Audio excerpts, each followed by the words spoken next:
Hello good morning स्वागत करुच्ची मोर से पुराणा अध्यायर नुआ पृष्ठ को आसतु आज बनइबा आलू तरकारी पे कौन दरकार किछि अधिक टमाटो आउ किछि अधिक पियाज तो ये मुझे काटिक रखिदे किछिटा आलू को मध्य काटिक रखिदे तापर किछि गुंड मसला नहीं जाइए 4टी लंका नहीं किंतु ये 2टी लंका देखी ये 4टी लंका पकई सारापर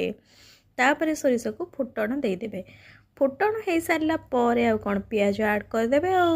पियाजटा को भलसे भाजी सारा किछि लुण आड कर देछि पियाज भाजीला भितर मु पकईदेली टमाटो काटिक रखिवा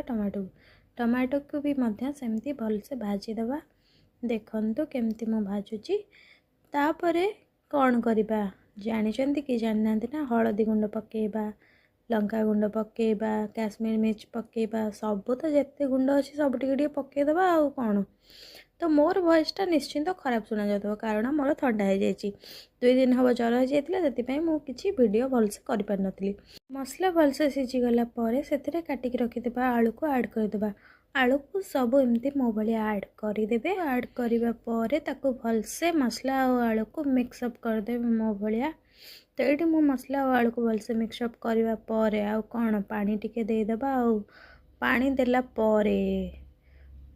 तापरे 2टी सीटी दे आपको प्रेशर कुकर वाइज ही आपण सीटी देवे मु तो जाने आमर प्रेशर कुकर 2टी सीटी सीझी जाउची ताळू सीझला बेले आपण सीटी दे देबे तापरे आउ कोन ताको टिके भलसे दळा दळी करि देबे आळूटा को तापरे रेडी हे गला मोर आळू तरकारी लंच रेतला मते कमेंट सेक्शन में कहंतु आ नै कि आसंतु मिसी की बसी की लंच करिबा तो एठी देखंतु आळू तरकारीटा केते सुपर टेस्टी लागुची तो आपण मैंने ये केबे जदि ट्राई करछंती मते निश्चिंत कहबे जदि ट्राई करी नाहंती ताले ट्राई करंतु जदि मोर ये वीडियोटी भल लागी आपण मानकु ताले लाइक कर दियंतु चैनल को सब्सक्राइब कर दियंतु एंड कमेंट करबा को जमा भी भूलिबेनी खाद्यटा पूरा टेस्टी थिला एंड मु एठी रहूची बाय बाय आपण मानकु जदि मोर वीडियोटी भल लागी देन आ कहिया को तो पड़िबनी नेक्स्ट ब्लॉग रे आपण मानक सह गोटे नुआ वीडियो रे देखाबा बाय बाय।